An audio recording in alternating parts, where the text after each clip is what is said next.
Viewers, welcome to AKS channel. మనము ఇంతకుముందు చేసిన వీడియోకి చాలా మంచి రెస్పాన్స్ వచ్చింది. అందరూ బాగా రిసీవ్ చేసుకున్నారు. అలాగే వాళ్ళ జీవితాన్ని ఒక రచయితగా మారి వాళ్ళ యొక్క అనుభవాల్ని ఎన్నో మన కామెంట్స్ రూపంలో పెట్టడం జరిగింది.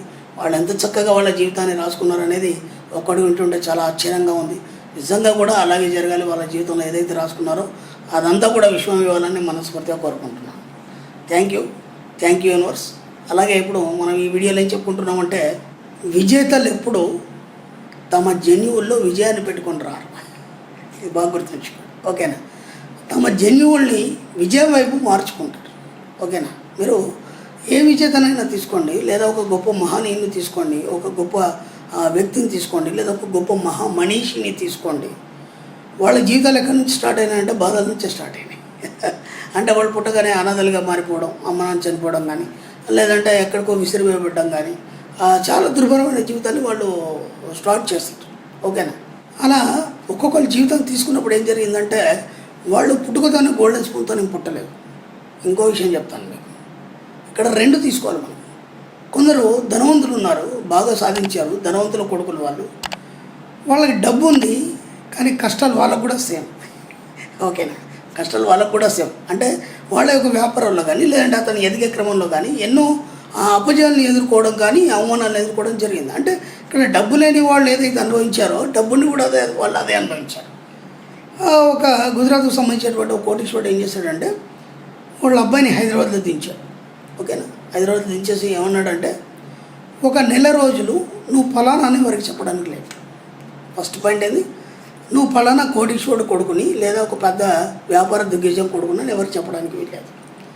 నేను నీకు కేవలం 500 మాత్రమే ఇస్తున్నాను, ఓకేనా? నువ్వేం చేస్తావో నాకు తెలియదు. నెల రోజులు ఇక్కడ ఉండేసి నీ జీవితాన్ని ఎలా గడుపుకుంటావో, ఏం చేస్తావో నాకు సంబంధం లేదు. అయిన తర్వాత నెల రోజుల తర్వాత అప్పుడు నాకు కాల్ చేయి, నేను మళ్ళీ మనుషులు పంపిస్తాను, లేదంటే ఫ్లైట్లో వస్తాను, నేను రిసీవ్ చేసుకుంటాను. అదేంటి, అంత పెద్ద కోటీశ్వరుడు కదా, తన కొడుకుని ఆ విధంగా శిక్ష ఎందుకు వేసాడు? అది శిక్ష కాదు. ఎందుకంటే ఇక్కడ విచిత్రం ఏం జరుగుతుందంటే, మనకు ఒక లగ్జరీస్ అనేది ఎప్పుడైతే అలవాటు అయిపోద్దో, ఆ లగ్జరీస్లో వచ్చే కొన్ని డిస్టర్బెన్స్ ఏవైతున్నాయో వాటిని ఎలా అధిగమించాలి అనే విషయం అనేది మనకు తెలియదు, ఓకేనా? లగ్జరీస్ అన్నప్పుడు ఇంకా డిస్టర్బెన్స్ ఏముంటుంది, ఖచ్చితంగా ఉంటాయి. ఎందుకంటే నా దగ్గరికి చాలామంది కోటీశ్వర్లు వస్తారండి, ఓకే? వచ్చినప్పుడు వాళ్ళ క్లయింట్స్ రూపంలో వచ్చినప్పుడు వాళ్ళు అడుగుతారు, నాకు 2 ఫ్యాక్టరీలు ఉన్నాయండి, ఓకే? ఆ ఫ్యాక్టరీలో ఎందుకు లాస్ వచ్చింది, వర్కర్స్ ఎవరు రావట్లేదు, దాంతో ఫెయిల్ అయ్యే పరిస్థితి ఏర్పడింది, ఓకే? దీనికి ఒక గమ్మత్ స్టోరీ చెప్తాను. నేను గతంలో చెప్పాను, చాలా రోజులు అయింది, మళ్ళీ మీకు ఒకసారి రిపీట్ చేస్తాను. ఇక్కడ విచిత్రం ఏం జరిగిందంటే, ఫ్యాక్టరీ బాగా నడుస్తుంది, ఓకే? నడిచిన తర్వాత వాళ్ళ అబ్బాయి ఉన్నాడు, ఎంబీఏ చేశాడు. ఎంబీఏలో మనకి ఏం చెప్పబడుతుందంటే, నా దగ్గర చాలామంది ఎంబీఏ స్టూడెంట్స్ వచ్చారు. ఏం చెప్పబడుతుందంటే, వ్యాపారాన్ని ఎలా తీసేయాలి, ఓకే? దాంతోపాటు లాభ నష్టాలు ఏంటి, బేరీజ్ వేసుకోవడం, ఆ వ్యాపారాన్ని పుంజుకోవడానికి ఇంకేం చేయాలి, ఇలాంటివి ఉంటాయి తప్ప డబ్బును ఎలా సంపాదించాలి ఏ ఎంబీఏ స్టూడెంట్ చెప్పలేడు, ఓకేనా?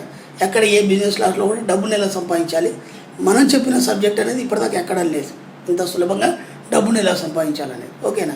కేవలం వ్యాపారం ఎలా చేయాలి, దాన్ని ఎలా మనం మైండెడ్ చేయాలనే దాని మీదే ఉంటుంది. ఆ పిల్లాడు ఏం చేశాడంటే, ఒక వర్కర్ రాలేదు, మిషన్ మీద ఒక వర్కర్ రాలేదు.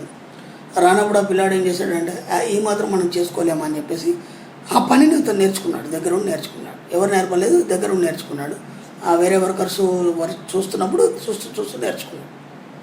ఇప్పుడు ఏమైంది, ఇంకో మిషన్ దగ్గర ఇంకో వర్కర్ రాలేదు. ఇప్పుడు ఈ పని అతనే చేస్తాడు, ఆ పని అదే చేస్తాడు, ఓకేనా? ఆ తర్వాత మెల్లిమెల్లిగా వర్కర్స్ వెళ్ళిపోవడం మొదలయ్యాయి. దాంతో ఏమైపోయింది, బిజినెస్ తగ్గడం, అంటే ప్రొడక్షన్ తగ్గింది కాబట్టి బిజినెస్ తగ్గడం మొదలయ్యాయి. అనుకోకుండా నా దగ్గరకు వచ్చినప్పుడు ఏం జరిగిందని చెప్పాను, ఇలా అన్నాడు. ఇప్పుడు నువ్వు యజమానిలాగానే ఉండాలి. నువ్వేమనుకున్నావు అంటే, వర్కర్ రాకపోతే నేను చేయలేనా అని చెప్పేసి దాంట్లో నువ్వు పార్టిసిపేట్ చేయడం వల్ల ఏమైంది, విశ్వం ఓహో నువ్వు చేయగలవా కాబట్టి నీకు వర్కర్ ఏం అవసరం అని చెప్పేసి వర్కర్స్ రాకుండా చేస్తావు. ఇది ఒక చిన్న లాజిక్, ఇది అర్థమవుతుందా? కాబట్టి ఇది మీకు అర్థమైంది అనుకుంటాను. ఎక్కడ కూడా మీరు యజమానిగా ఉండాలనుకున్నప్పుడు యజమానిలాగానే ప్రవర్తించండి. ఎక్కడ కూడా చిన్నగా ప్రవర్తించకండి, చిన్న మైండ్ని పెట్టకండి, ఓకేనా? బ్రాడ్ మైండ్, మిడిల్ మైండ్, ఓకేనా? కాబట్టి ఎక్కడైనా సరే మీరు ఏం చేస్తారంటే ఉన్నతంగా ఆలోచించే ప్రయత్నం చేయండి. కాబట్టి ఈ విజేతలందరూ ఏం చేస్తారంటే, తమ జన్యువుల్లో విజయాన్ని పొదిగించుకొని రారు వాళ్ళు. ఓకేనా. వాళ్ళ జీవితాన్ని బట్టి వాళ్ళు ఏం చేస్తారంటే వాళ్ళ జీన్స్ని మార్చుకునే ప్రయత్నం చేస్తారు. ఓకేనా. అంతకుముందు ఎలా ఉంది పరిస్థితి, ఇప్పుడు దాన్ని ఎలా మార్చుకోవాలి, మార్చుకున్నప్పుడు ఎలాంటి మార్పులు జరుగుతాయి, అలా విజయాన్ని సాధిస్తారు. కాబట్టి ఈ యొక్క గొప్ప క్రీడాకారుడు ఉన్నాడు, అతని జీవితంలో కష్టాలు ఉన్నాయి, మీ జీవితంలో కష్టాలు ఉన్నాయి. ఓకేనా. నేను ఇంతకుముందు కూడా చెప్పాను, కోటీశ్వరుడు కొడుకున్నాడు, వాడిని ఎందుకు పంపించాడంటే రేపు ఫ్యూచర్లో ఎలాంటి సమస్య వచ్చి నువ్వు ఎదుర్కోవడానికి నువ్వు వెళ్ళి సమాజంలో ఎలాంటి పరిస్థితులు చూడాలి కాబట్టి అతన్ని పంపించేసి కొన్ని నెల రోజులు హాయిగా వదిలిపెట్టేశాడు. అతను ఎన్ని పనులు చేశాడు తెలుసు, మరి నమ్మండి. ఒక నాలా పక్కన పడుకున్నాడు. ఓకేనా. అక్కడ ఎవరో బిల్డింగ్ కూలీలు ఉంటే వాళ్ళతో పాటు ఈయన కూలీ పని చేశాడు. ఓకేనా. ఆ రైల్వేలో క్లీన్ చేయడం ఇవన్నీ చేశాడు నెల రోజులు. ఎవరు కూడా నేను పలానా అని చెప్పలేదు.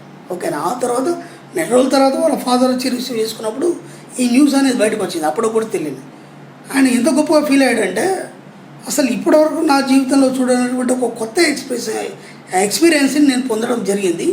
దీనివల్ల ఇక నేను ఎప్పటికి కూడా ఓడిపోను, నేను విజేతగానే ఉంటాను అనే కాన్ఫిడెన్స్ వచ్చింది. కాబట్టి మీరు కూడా ఎక్కడ కూడా మీరు ఓడిపోవాల్సిన అవసరం లేదు. మీ జీవితంలో జరిగే కష్టాలు కానీ బాధలు కానీ అవన్నీ మీకు అనుభవాల కింద తీసుకోండి. ఓకేనా. ఎప్పుడైతే అనుభవాల కింద తీసుకుంటారో ఇక మీ జీవితంలో ఏనాడు కూడా ఓడిపోవడం అనండి. ఏవైనా సరే మీకు జీవితంలో కష్టం ఎదురైంది, ఒక బాధ ఎదురైంది, దాన్ని అనుభవం కింద తీసుకోండి. ఎంత అనుభవం కింద తీసుకుంటే అంతగా మీ జీవితం అనేది విజయం వైపు పరిగెడుతుంది. ఇది బాగా గుర్తుంచుకోండి. అందుకని ఎక్కడైనా సరే నేనే ఇలాగా ఉన్నాను, నాకే ఇలా అవుతుంది, నాకే ఎందుకు ఇలా అవుతుంది, సరిగ్గా అక్కడ పోయేసరికి నాకే ఎందుకు దొరకట్లేదు, ఈ ఆలోచనలన్నింటినీ మెల్లిగా పక్కన పడేశారు. ఓకేనా. ఇప్పుడు ఏం చెప్తారంటే విజేత ఎప్పుడే ఉంటాడు, ముందు వరుసలోనే ఉంటాడు.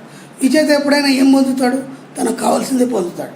ఇక్కడ నుంచి ఆ నెగటివ్స్ ఏవైతున్నాయి ఇంతకుముందు మనం చెప్పుకున్నాయి, నాకే ఎందుకు ఇలా జరుగుతుంది, ఆ క్యూలో నిలిచినప్పుడు నా దగ్గరికి రాగానే ఎందుకు అయిపోతుంది, ఇలాంటి మైండ్లోంచి మొత్తం రిమూవ్ చేసేసి మీరు ఇప్పుడు విజేతగా డిసైడ్ చేసుకున్నారు, మీ జన్యువులు మార్చుకునే ప్రయత్నం చేశారు. కాబట్టి మీ జీవితంలో ఇక విజయం తప్ప ఇంకా వేరే నెగిటివ్ అంటూ ఏముండదు, మనం మాట్లాడకూడదు కూడా. కాబట్టి విజయం వైపు మాత్రం అడుగులు వేయండి. ఆ విజయం అనేది ఎలా ఉండాలనేది ఒక చక్కని డిజైన్ వేసుకోండి, దాన్ని పదే పదే ఉంచండి. దాని ప్రకారం మీ జీవితం సాగుతుంది, మీరు అనుకున్నవన్నీ సాధిస్తారు. కాబట్టి విజేతలు ఎప్పుడు తమ జన్యువుల్లో విజయాన్ని పొదిగించుకుని పుట్టుకోరు. కాబట్టి ఆ జన్యువుల్ని విజయం వైపు తయారు చేసుకుంటారు. మీరు కూడా మీ జన్యువులు మార్చుకోండి, మీతో పాటు మీ యొక్క ఫ్యామిలీకి అందించండి. అలాగే మీ యొక్క వంశానుగతంగా అందరూ అలాగే ఉండేట్టుగా తీర్చిదిద్దే ప్రయత్నం చేయండి. Okay friends, thank you notes.